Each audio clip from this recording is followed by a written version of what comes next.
So I've had a lot of people ask me recently, what's the latest on Zach Lavine? When can the Bulls expect him back in the lineup? And my answer has kind of always been the same. Your guess is as good as mine, because the truth of the matter is not a lot has been shared about Zach Lavine ever since he entered into the health and safety protocol nearly 2 weeks ago.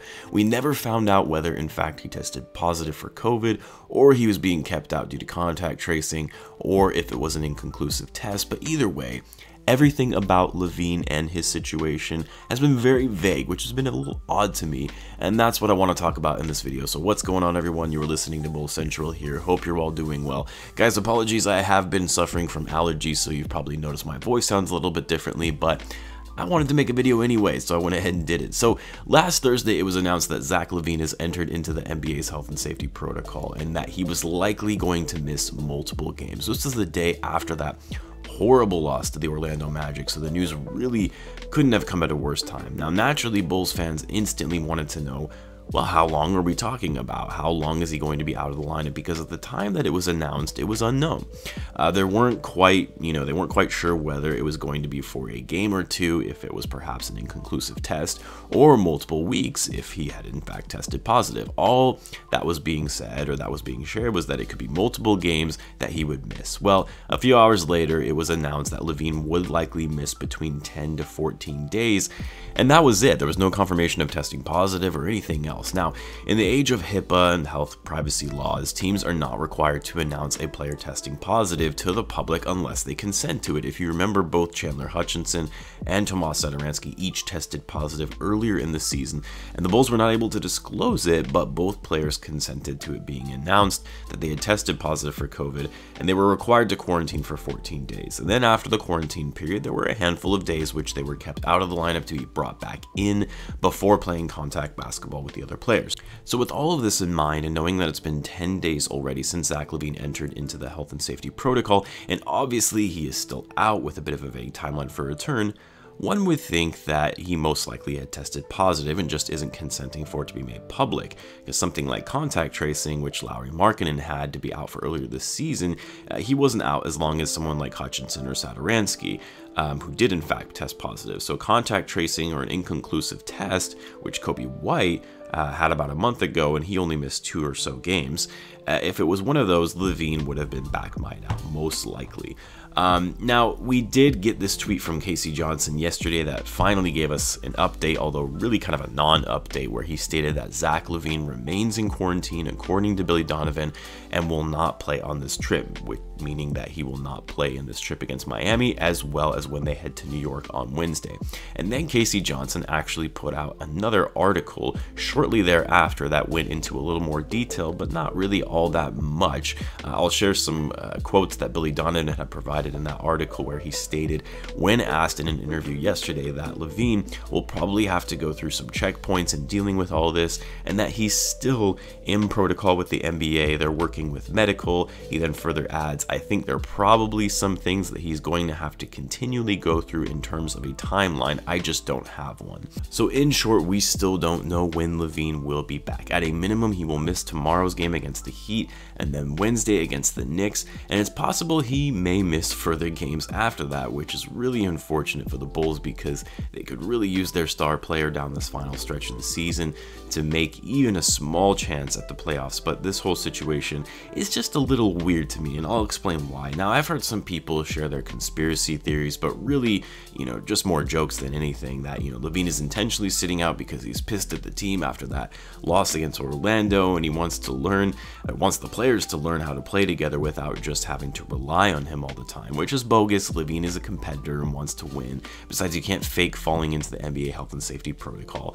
Then I've heard others say that the front office did this intentionally so they could tank the rest of the season, which also makes no sense whatsoever, since they traded away their first round pick to Orlando, and it would be a huge gamble of trying to fall into the top 4 to keep their pick, given the fact that the Bulls have won too many games already this season to really give them a decent shot at it.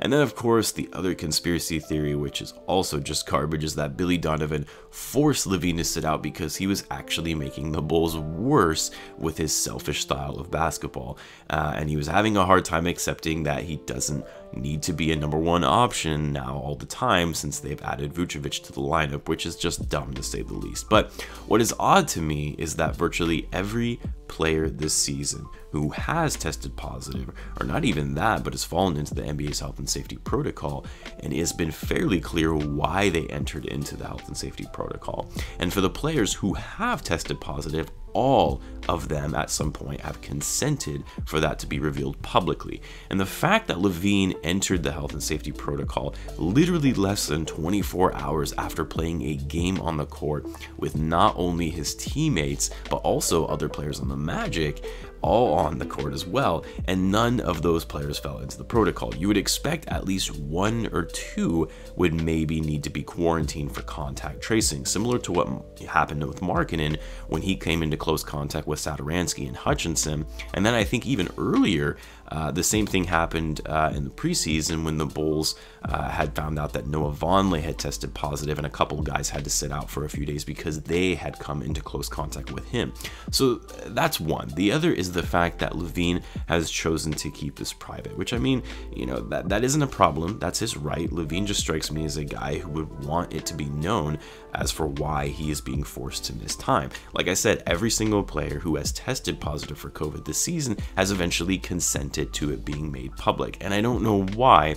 I just find it a little strange why Zach Lavine wouldn't want that to be known. The other thing that is a little strange is the vagueness of the timeline. Now, whenever players have gone into the health and safety protocol, the timeline for return is generally a little open-ended, but for the most part, you can expect the player to be shortly back after quarantining for that 14-day period, which maybe that will end up being the case for Zach, but the fact that Billy Donovan wasn't able to give the media a definitive timeline for return, or maybe he was unwilling to, is a little different from what we've seen from other players. And on top of all of this, case counts in general, really across the country as a whole, have gone down significantly ever since administering the vaccine, and that includes the NBA. You know, the first few weeks of the season, there was a period where it was looking like they may have to suspend the season again, just based on the fact that so many players were testing positive for COVID, or at least falling into the protocol, where games were being postponed constantly, and you had teams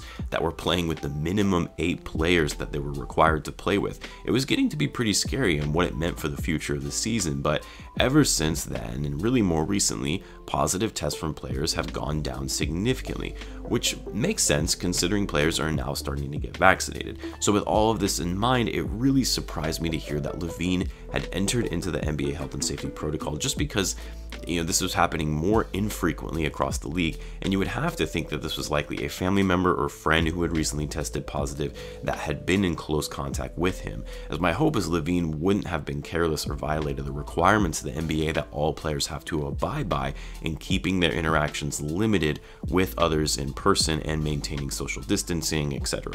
Anyway, I'm probably reading into this way too much more than I need to. I just find the situation a bit odd given how vague the team has been about what exactly happened and not having a definitive timeline for his return. I would say that if we pass the 14 days that was initially anticipated and we still haven't received an update or at least a timeline for his return, then something else probably is going on that the organization is trying to keep under wraps. Like I said, I don't believe in any of these bogus conspiracy theories that people are claiming for why Zach Lavine has been out, but if by next week we haven't received any kind of update and he still remains in the health and safety protocol, that will be pretty odd, and I would be inclined to think that something more is going on.